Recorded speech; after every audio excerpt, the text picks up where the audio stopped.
In the Ducky Revenge update, there's two new event consumables, that being the Ducky Squad and the Easter Egg consumables. Now firstly, we'll go over how you get these consumables. So the way you get most of these consumables, or the way that you can mostly get it, is through the Battle Pass. This is the most common method of getting these consumables. Now in the regular Battle Pass, there is 3 Easter Eggs, and there's another 10 Easter Eggs, so you can get 13 Easter Eggs in the Battle Pass, the regular Battle Pass. But there's only 6 Duck Squads at level 28. That means you're looking at, if you're not buying any Robux for the premium track, or you got someone, a rich friend, to buy you the premium Battle Pass, you're looking at 6 Duck Squad consumables and 13 Easter Egg consumables. In the premium track, you have 3 Duck Squads, another 3, and then only 3. What? So there's 6 Duck Squads in the premium Battle Pass, but no Easter eggs. So overall, the majority of players will end up getting 13 Easter eggs and 6 Duck Squads, and that could be potentially 12 Duck Squads if you get the premium Battle Pass. Now the Easter egg is counted as an uncommon consumable, and the Ducky Squad is counted as an epic consumable. So you would think that these appear in the consumable crates. However, they don't. They don't appear here at all. Despite having rarities, they don't appear in any crate, and there's no specific crate for them for you to get these. Not in the high grade crate, not in the low grade crate, not in the mid grade crate, and there is no event crate for you to get these in. Therefore, the only other method of getting more than 13 Easter eggs or 12 Ducky Squad consumables is to play Ducky Revenge. Now these can be awarded as a reward at the end of the game, as a triumph reward. However, you would think that easy mode has a lower chance compared to hard mode, or like hard mode has a greater chance of getting these consumables, given the fact that they are exclusive, basically, to the Ducky Revenge event. Actually, no.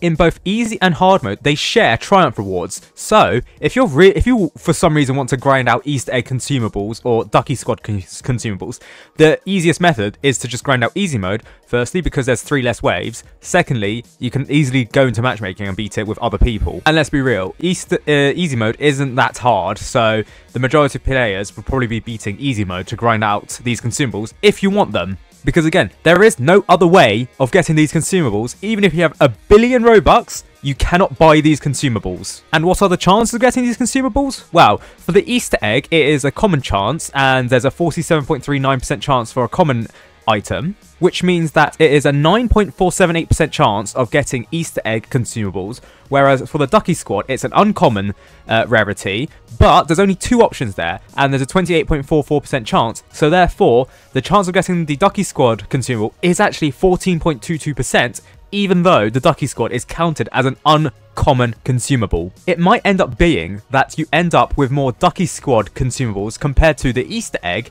because there is a slightly higher chance, nearly a 5% chance of getting the Ducky Squad consumable compared to the Easter egg consumable. And for some reason, easy mode in the Ducky Revenge event can also give you the multi-monster. So if you want to, for some reason, grind out multi-monsters, yeah, play easy mode. It's like a 0.47% chance of getting a multi-monster, but if you want to get the multi-monster, then you can still get it in easy mode. Now, what do these consumables do? Now, because I don't want to waste my consumables, given the fact that I'm not going to be grinding out easy mode just for consumables, I'm going to be using sandbox mode to display what they do. So, the Easter egg consumable, what it does is it can buff the towers in its range where it throws the Easter egg. Now, actually, it's quite a large range, considering the fact that it can give you buffs for all the towers in the range. Now, yes, it's kind of like a poor man's flag, I can't lie. But what the Easter egg can do is it can be slightly greater than the flag consumables, because it's a random buff that it can apply, a 30% fire rate buff, a 30% range buff, or a hidden detection. And this is random between the towers. As you can see, this tower here has 30% commander or fire rate buff, whereas the other towers have a 30% range buff. You bear in mind that the range also applies a 15% buff to other towers as well. So as you can see here, this one got hidden detection, this one got fire rate, this one got hidden detection, this one got range, this one got range. So even between the same towers within the range of the Easter egg, it depends and it's random. However, again, do bear in mind that because it's random, but it does affect a lot of towers, but because it's random, it can't be really consistently applied that, oh, right, I'm going to buff all my towers by 30% fire rate, so this thing shoot faster because these are all rangers. Yeah, doesn't really work like that. Only 2 of these towers actually got a 30% range fire rate buff. However, interestingly, it seems like the buff is permanent. Is it permanent? Well, certainly the hidden section isn't permanent, but it looks like the things can stack infinitely. Can it? Oh my god, it seems like they can actually stack infinitely. So, I mean, this is like the first consumable where its buffs can actually stack. And, oh my god. So, for example, you can see here, this ranger has, oh my god, 300% range. Whoa, that's 200 range. That basically covers all of the maps. Now, I assume this has to be a glitch. There is no way that the developers allowed you or can allow you to have this much range, given the fact that the hidden detection is temporary, and the hidden detection seems like it only lasts 60 seconds, but the fire rate and the range, it seems like they can last forever. Now, do bear in mind that the Easter egg has 5 uses in normal matches. It has a cooldown of 5 seconds, and you have to wait 10 seconds before you can use the Easter egg. However, if you get lucky and you get fire rates for all of the Easter eggs, that means that there's going to be 15 fire rates applied to this. Therefore, that comes out as 450 fire rate. Now, for some reason, I think the range is more common because all of my towers are getting range buffs. And no, a 450% increase in fire rate does not mean it shoots on forever. As you can see, this ranger has a 720% buff. Its fire rate is still 0.85. It's not like it is totally OP, but it's totally OP. Now, I assume once the developers realize their mistake, oh wait, the Easter egg consumable can buff towers for Kingdom Come, it looks like this is going to be fixed. However, what happens if the developers actually realize, oh wait, what happens if we just keep it in this game as a fun consumable? Now again, there's only a limited amount of consumables you can get, and you can only grind out these consumables as much as the event is in the game.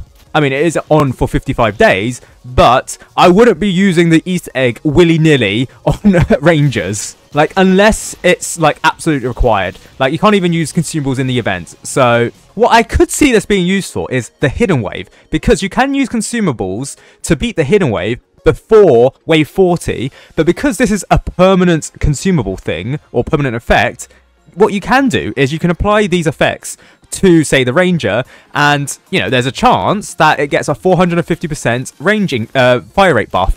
Even at a 240% range fire rate buff, its fire rate is 2.05 seconds at max level. That is quite OP. That is 500 DPS. Yeah, I for some reason think that range is more likely compared to the fire rate, because all of these rangers have like 300 or 700 range compared to their fire rates. I don't know, I can't really confirm that, but that could just be me. But yes, the Easter egg, quite an OP consumable if stacked, and it's the first stacking consumable, or the first time that you can stack consumable effects, and the first time that you can stack effects in general for the first time ever. It's not like you can do this with the commander. You can do it with the commander and fire rate flag, but this is the first time with a consumable that you can do this for technically an infinite amount of fire rate, but obviously you're limited to 15 Easter eggs in normal matches. The next consumable is the Ducky Squad consumable. It sends forth 5 explosive elemental duckies into battle. So firstly, you got the fire ducky, which leads the pack, which explodes, I assume. It seems like the effects that these duckies can perform are actually quite long. So after the fire duck explodes, which deals 100 fire damage, you then get the confusion ducky, which apparently does 100 explosion damage as well. Then the ice ducky, which deals 100 explosion damage. Then the poison ducky, which deals 100 explosion damage. And the shock ducky, which deals 100 explosion damage. So I assume the confusion ducky causes enemies to get confused. The ice ducky causes enemies to get frozen.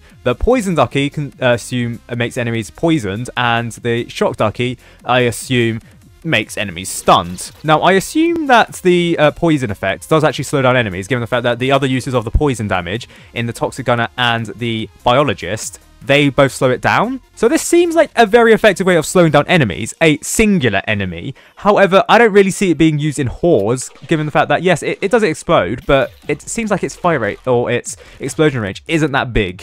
Additionally, it's 5 explosions dealing 100 damage each. I mean, yes, you got the fire and you got the poison. I think that's it. So you got the fire and the poison, which deals damage, I believe. But other than that, it doesn't seem like there's like another way to deal damage with enemies for this consumable. So I don't know why it's an epic consumable, given the fact that compared to like the Blizzard Bomb, for example, I would find that more useful, given the fact that those effects last for much longer. And it doesn't seem like the poison effects actually last that long anyway. So I don't know. It just seems like a sandbox consumable, given the fact that you're going to have so limited amounts of these anyway. And it's not like you can change the order which the ducks come out in. No, it's always going to be fire, then ice. No, fire, confusion, ice, poison, and then shock. I mean, I think that's an order that I can genuinely agree with, because you got the damage up front and then slowing down the enemies towards the back. But again, I just don't think it's that good of a consumable, especially compared to the Easter egg, which can stack its effects on multiple towers for Kingdom Come. Now, I don't know what the cooldown or the amount of use that you can get out of this is. I could probably join a game and easily see that. It's 3, by the way. But that's it. I feel like I'm missing something with these event consumables, given the fact that there's only 2. Previous events have had, like, multiple. For example, the Christmas event had the Present Cluster Bomb, Santa's Airstrike, Festive Tree.